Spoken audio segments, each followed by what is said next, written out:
Hurricane Harvey is due to strike the southern U.S. coastline late on Friday or the early hours of Saturday morning, with fears mounting it could be the worst storm to hit the mainland since Katrina in 2005.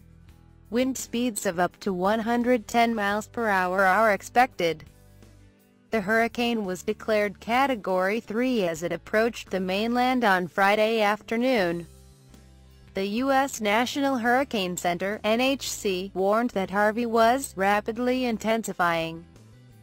Mandatory evacuations were ordered for several cities on the Texas Gulf Coast. My urgent message to my fellow Texans is that if you live in a region where evacuation has been ordered, you need to heed that advice and get out of harm's way while you can. Texas Gov. Greg Abbott said in a televised address. He issued disaster declarations in 30 counties, saying the preemptive move would allow the state to quickly deploy resources for the emergency response effort. Forecasters also warned of a life-threatening storm surge as heavy rain was predicted along with the high winds. There could be as much as 30 inches of rain in some areas. With this system's intensity and slow motion, it is the worst of both worlds, John Tharp, a forecaster with Weather Decision Technologies in Norman, Oklahoma, told Reuters. There will be major impacts along the coast and inland with periods of prolonged rain. Officials in Houston, the biggest city in the path of the storm, said they did not anticipate issuing evacuation orders, but expected heavy rainfall to last up to 5 days. Houston will see close to 20 inches of rainfall, officials said in a statement. This is likely to cause dangerous flash flooding, and will cause area flooding throughout the entire Houston region. The mayor of the city of Corpus Christi said that his greatest concern was flooding, and advised people living in low-lying areas to evacuate. Elsewhere in Texas, the Fort Bend County Sheriff's Office warned residents to beware of alligators that had been displaced by the storm. Expect them to be displaced, simply looking for higher ground. Leave alone until water recedes, it told residents on Twitter. I hope people will listen to forecasters when they say, beware of flash floods. Mayor Joe Maycomb said, flash floods can come quickly, and they can be deadly. The Driscoll Children's Hospital in Corpus Christi was flying at least 10 babies from its neonatal intensive care unit to Cook Children's Hospital in Fort Worth. A Cook spokeswoman said all of the babies were expected to arrive by early Friday. In Louisiana, where the storm was forecast to hover for many days and could deluge flood-prone New Orleans, Governor John Bel Edwards said he spoke with the president, who offered his full support.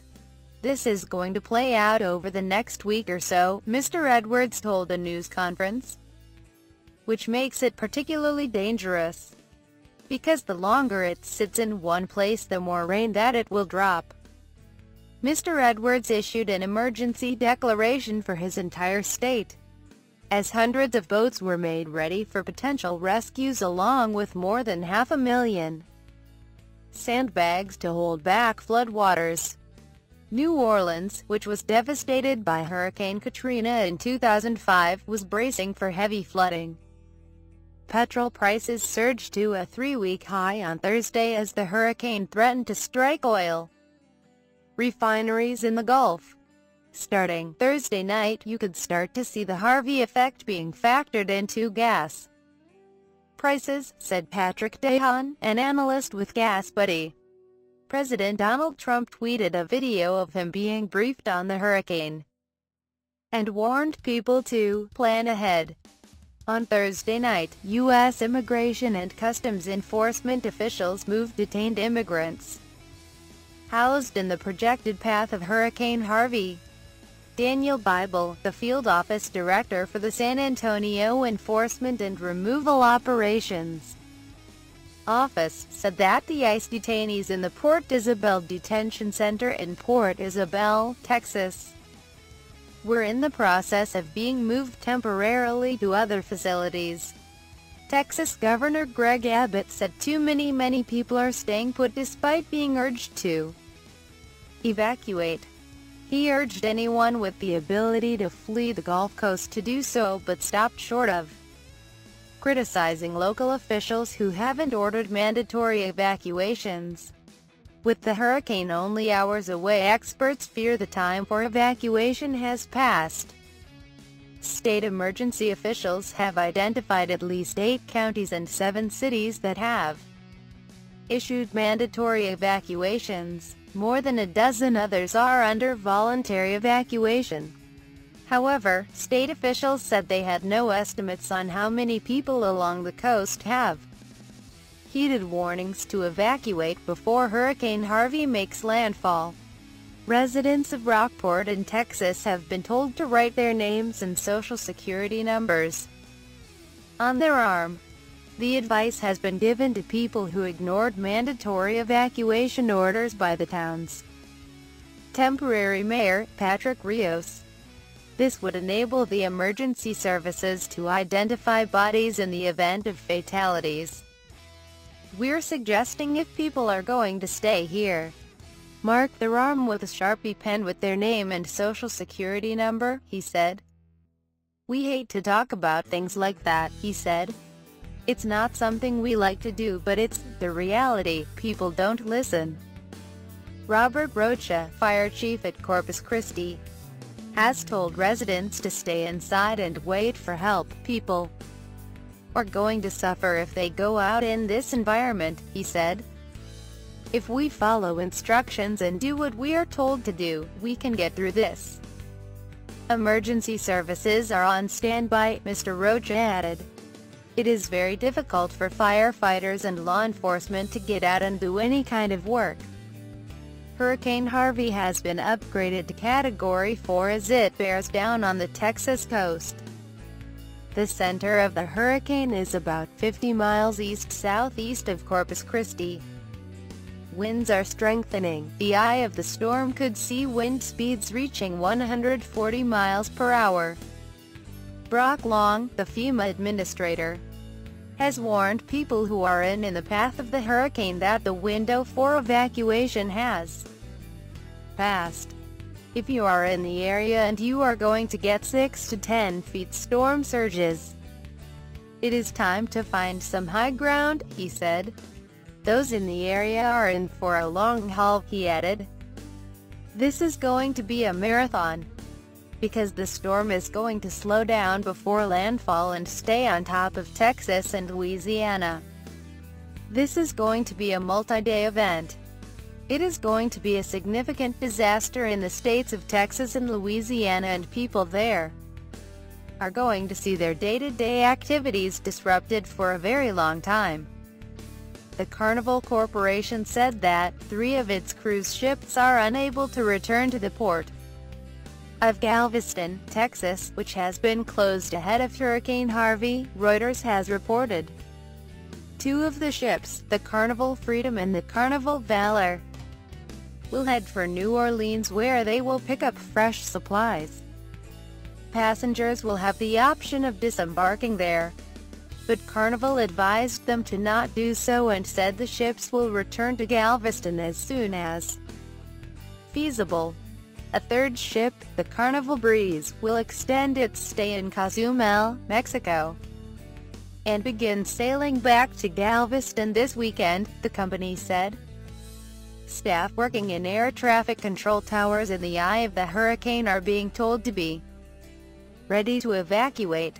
The Federal Aviation Administration said towers in hurricane-prone areas are built to withstand storm damage, but should the winds prove too powerful, the FAA has said staff should evacuate the tower cabs, although in some cases they can work from lower levels. "We prepare and protect air traffic control facilities along the projected storm path so we can quickly resume operations after the hurricane passes," Enabling flights to resume quickly is critical to support disaster relief efforts. The National Hurricane Center says Hurricane Harvey has strengthened to a Category 3 storm. Trump will go to Texas early next week in wake of Harvey, the White House has announced. A statement read, President Donald J. Trump continues to closely monitor Hurricane Harvey and the preparedness and response efforts of state, local, and federal officials. Today, the president received a briefing from Federal Emergency Management Agency, FEMA. Administrator Brock Long, Acting Secretary of Homeland Security Elaine Duke, his Homeland Security and Counterterrorism Advisor Thomas P. Bossert, and his Chief of Staff John F. Kelly. Yesterday, the president spoke with Governors Greg Abbott of Texas and John Bel Edwards of Louisiana and committed to providing assistance as appropriate. This storm will likely be very destructive for several days. The president encourages people in the path of this dangerous storm to heed the advice and orders of their local and state officials. The president's highest priority is the safety of the public and of first responders. Those who ignore evacuation orders could be putting both themselves and first responders in danger. We encourage all Americans in the affected areas to be prepared, including by visiting ready.gov, which provides preparedness plans and important links to information. Coldplay was forced to postpone a concert in Houston scheduled for Friday night as the most powerful hurricane in a dozen years bore down on Texas, the band said. Houston is not directly in the path of the storm, but it is expected to receive up to 20 inches of rain. We really wanted to play tonight, but sitting here all together watching the news about the storm, we feel that we can't ask anyone to put their safety at risk, the band said on Twitter. So, sadly, we will have to postpone. Details about rescheduling and refunding would be published later, the band said. Texas Gov. Greg Abbott is warning people that Hurricane Harvey is going to be a very major disaster. Mr. Abbott said he had asked President Donald Trump for a federal disaster declaration. The mayor of the popular Texas Gulf Coast city of Galveston says the city is expected to be inundated with water from Hurricane Harvey. Mayor James Yarbrough said during a news conference on Friday that Hurricane Harvey is expected to flood downtown streets. A storm surge of 2 feet to 4 feet of water is expected to inundate much of the city, while up to 8 feet could cover other areas. Storm surge is an abnormal rise of water above the normal tide generated by a storm. He says a leading concern is that high tide will occur on Saturday morning, shortly after Harvey makes landfall, and the water is not expected to recede for 3 or 4 days. Galveston was lashed by Hurricane Ike in 2008, and Yarbrough says the difference is that Ike passed through quickly while Harvey will linger and drop substantial rainfall. He says utility lines and other infrastructure have been upgraded since 2008 to withstand a Category 5 hurricane. Harvey is forecast to become a Category 3 by the time it makes landfall.